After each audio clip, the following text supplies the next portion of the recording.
Hello dear students, आज आपके सामने फिर हम नेक्स्ट मेथड लेके आते हैं। एल्जेब्रिक इक्वेशंस को या पेयर ऑफ लीनियर इक्वेशंस को सोल्व करने के लिए हमारे पास में कौन कौन से मेथड्स यूज किए जाते हैं। तो हमारे पास इस तरह से दो मेथड हम यूज करते हैं। एक तो ये हमारे पास में मेथड्स हैं जो हम बताना चाहते हैं कि पेयर ऑफ लीनियर इक्वेशंस को किन किन फॉर्म में सोल्व किया जा सकता है। तो सोल्व करने के लिए फर्स्ट मेथड हमारे पास में आता है ग्राफिकल मेथड, और सेकंड मेथड आता है एल्जेब्रिक मेथड।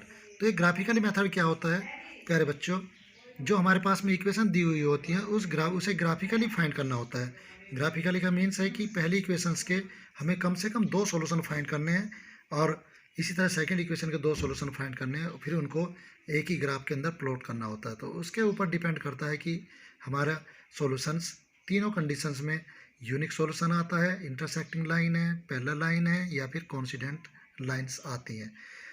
सेकंड मेथड हमारे पास में सोल्व करने के लिए होगा एल्जेब्रिक मेथड्स। एल्जेब्रिक मेथड में हमारे पास में तीन मेथड्स होते हैं। या तो हम उसे इक्वेशंस को एलिमिनेशन मेथड से सोल्व कर सकते हैं, या फिर सब्स्टिट्यूशन मेथड से सोल्व कर सकते हैं, या फिर क्रॉस मल्टीप्लिकेशन मेथड्स का इस्तेमाल उसमें हम कर सकते हैं। तो आइए हम देखते हैं फर्स्ट मेथड ग्राफिकली मेथड से हम किस प्रकार से इक्वेशंस को सोल्व करके उनका सॉल्यूशन फाइंड करें।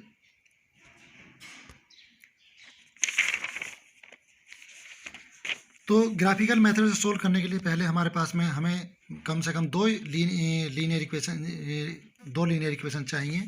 तो यहाँ मैंने एक एग्जांपल लिया x + 2y - 4 = 0। ये हमारी फर्स्ट इक्वेशन हुई। इस तरह 2x + 4y - 12 = 0, ये सेकंड इक्वेशन हमारी हो जाती है।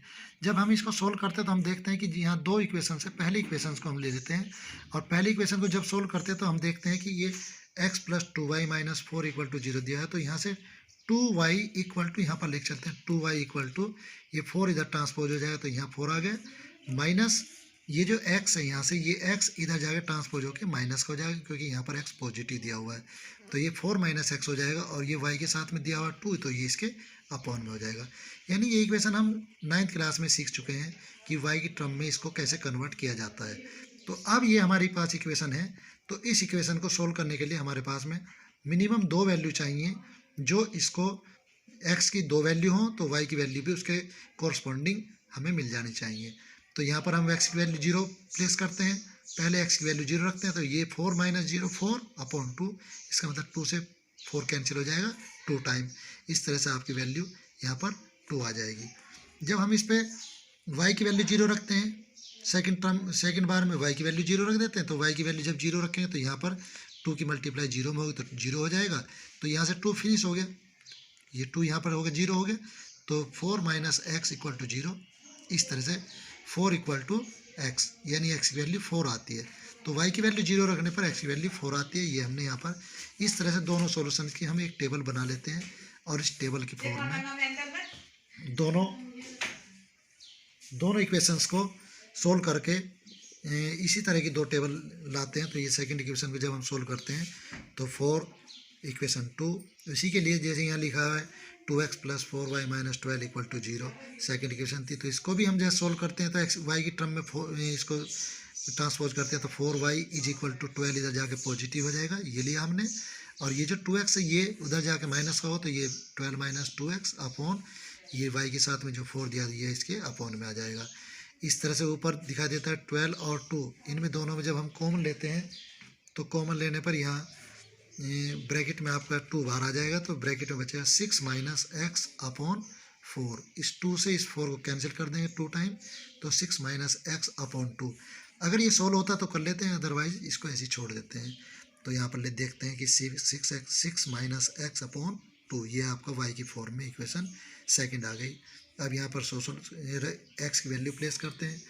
जब हम x की वैल्यू 0 रखते हैं तो 6 - 0/2, इसका मतलब 6 में से 0 गया तो कुछ नहीं होता, तो 6 का 6 रहेगा। 6/2, 2 3 जा 6, ये यहाँ पर प्लेस किया है। इसके बाद 0 दिया हुआ है y की जगह पर 0 दिया हो, तो यहाँ पर हमने y की वैल्यू 0 ली। तो जब हम 0 लेते हैं तो यहाँ पर देखते हैं कि 2 की मल्टीप्लाई यहाँ 0 में होती है तो 0 हो जाता है। तो 6 - x = 0, तो x = 6।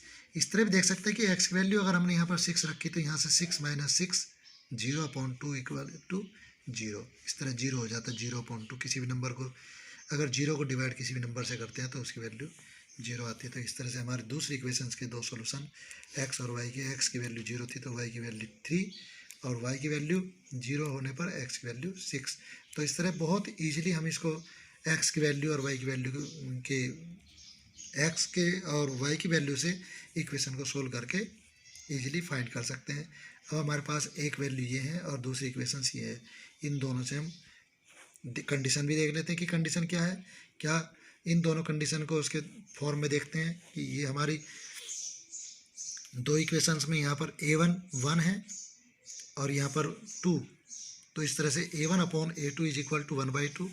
इस तरह यहाँ b1 2 है और b2 4, तो इस तरह से यहाँ b1/b2 इक्वल टू 2/4 1/2 आता है।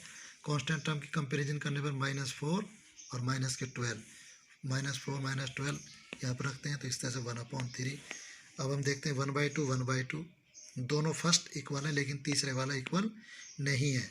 तो ऐसी कंडीशंस में हम जब देखते हैं कि a1/a2 is equal to b1/b2 but not equal to c1/c2, इस कंडीशन में हमारे पास कोई भी सॉल्यूशन नहीं मिलेगा। इसका मतलब अगर हम इसे ग्राफिकली सोल्व करते हैं तो ग्राफिकली सोल्व करने पर हमारे पास जो दोनों स्ट्रेट लाइन आएंगी वो दोनों एक दूसरे के पैरेलल होंगी और इनका ग्राफ कुछ इस तरह से बनेगा।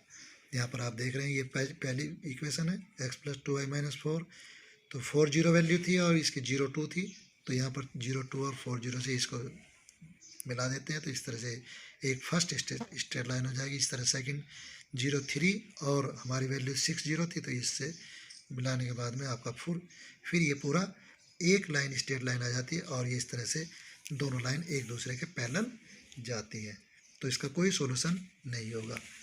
देखते हैं दूसरा एग्जांपल, इसी की फॉर्म में ग्राफिकली में सोल्व करते हैं। तो सेकंड एग्जांपल हम लेते हैं, तो हमने ली हुई है x + 3y - 6 equal to 0, 2x - 3y equal to 12। दो इक्वेशन हमारे पास में होगी। इस तरह जब हम इनके कोएफिशिएंट देखते हैं, यहाँ 1 और यहाँ पर 2, तो ये a1 a2 हमने लिखा है, b1 यहाँ पर 3 है और यहाँ पर -3 है, और यहाँ पर c1 -6 और माइनस के, यहाँ पर 12 इक्वल टू में दिया तो 12 इधर जाएगा तो माइनस का आ जाए, माइनस का 12, तो यही इस तरह से कंडीशन हमारी होगी। अब इनको कंपेयर करते हैं तो a1/a2 क्या है, ये 1/2, इधर 3/-3, तो ये देखते हैं 1/2 आता है और ये आता है -1, कैंसिल हो, 3 को 3 से कैंसिल करते हैं -1 वैल्यू आती है। 1/2 इज नॉट इक्वल टू -1, तो हमारे पास में जो सॉल्यूशन आएगा वो यूनिक सॉल्यूशन होगा। इट मीन्स ग्राफिकली अगर हम ये सोल्व करते हैं तो हमारी दोनों इक्वेशंस एक दूसरे को इंटरसेक्ट करती हुई जाती हैं। करते हैं सोल्व। पहली इक्वेशंस को अगर हम सोल्व करते हैं तो जब पहली इक्वेशन को सोल्व करते हैं तो सॉल्विंग इक्वेशन 1, तो यहाँ पर हम देख रहे हैं कि इक्वेशन सोल्व करने के लिए 3y = 6 - x हमने इसको कन्वर्ट किया एंड 3 जाएगा इसके डिवाइड में, तो 6 - x/3, तो इस तरह से हमारे पास x y 0 2, अगर यहाँ पर वैल्यू 0 रखते हैं तो 6/3 बचता है, 3 2 जा 6, तो इस तरह से यहाँ से 2y की वैल्यू आती है। और इसी तरह अगर यहाँ पर x की वैल्यू 6 रख देते हैं तो 6 - 6 0/3, तो इस तरह से 0 को 3 से डिवाइड करने पर 0 आंसर आता है, तो यहाँ y की वैल्यू 0 आ जाती है। तो ये इक्वेशन हमारे फर्स्ट के दो सॉल्यूशन हो गए। तो इसको ग्राफिकली में ग्राफ में हम सोल्व कर लेते हैं। फिर सेकंड इक्वेशन देखते हैं, तो सेकंड इक्वेशन थी हमारे पास में 2x - 3y = 12, तो यहाँ पर जो 3y दिया हुआ है आप देख रहे हैं -3y माइनस में है, तो इस माइनस को पॉजिटिव बनाने के लिए 3y को इधर ले जाते हैं और 12 को इधर ले आते हैं, तो इस तरह से 2x - 12 = 3y, और जब 3 से इसको डिवाइड करते हैं तो ये इक्वेशन कुछ इस तरह से बन जाती है 2x - 12/3। तो ये आपकी y की वैल्यू की फॉर्म में इक्वेशन आ गई। यहाँ पर वैल्यू प्लेस करते हैं, तो यहाँ जब x की वैल्यू रखते हैं 0, तो 0 रखने पर ये वैल्यू पूरी 0 हो जाएगी, -12/3, 3 4 जा 12 यानी -4, ये आपका इक्वेशन यहाँ टेबल में वैल्यू रखी हुई है। इसके बाद हम देखते हैं कि इसको यहाँ x की प्लेस पर हम 6 रख देते हैं, तो 6 2 जा 12 -12/3, तो इस तरह से 12 माइनस 12 जीरो हो जाएगा, 0/3 इक्वल टू 0। तो इस तरह से हम कोई भी वैल्यू रखें, इसमें ऐसा नहीं कि केवल यही वैल्यू रखें। तो मोस्टली सॉल्यूशन करने के लिए हम देखते हैं कि दो वैल्यू अगर हम रखते हैं, एक बार x को 0, एक बार y को 0, तो हमारे पास दो सॉल्यूशन ईजिली मिल जाते हैं। अदरवाइज और भी कोई नंबर यहाँ पर रखकर x की वैल्यू बार बार अलग अलग डिफरेंट रखने के बाद भी हमें y की वैल्यू उसके कॉरस्पॉन्ड मिल जाती है। अब आते हैं इसका ग्राफिकली हमें रिप्रेजेंटेशन करना है, तो इसको इस मेथड को ग्राफिकली या ज्योमेट्रिकल मेथड भी हम बोलते हैं। तो देखते हैं कि हमने कैसे इसको सोल्व किया हुआ है। ये एक ग्राफिकली इसको रिप्रेजेंट किया, तो यहाँ पर हम देख रहे हैं कि 1 2 3 4 5 6 हमने x एक्सिस पे लिया और यहाँ पर y एक्सिस पे 1 2 3, क्योंकि यहाँ के अंदर दिया हुआ है y पर 0 2 और यहाँ पर दिया है y पर -4, तो माइनस में भी जाएगी वैल्यू और ये माइनस में इस तरह से -4 तक वैल्यू जाती है। और दोनों इक्वेशंस को इसमें अपलोड करने के बाद में हम देखते हैं कि दोनों एक दूसरे को 6 0 पर इंटरसेक्ट करती है। तो जो इन इक्वेशंस में हमने ऊपर बताया था कि ये यूनिक सॉल्यूशन मिलता है, तो ये यूनिक सॉल्यूशन का मीन्स होता है कि दोनों लाइन इंटरसेक्ट एक ही प्लेस पे करेंगी और इसका जो रिक्वायर्ड सॉल्यूशन होगा वो 6 0 होगा। इसका मतलब x की वैल्यू 6 है तो y की वैल्यू 0। ये इसके रिक्वायर्ड सॉल्यूशंस होंगे।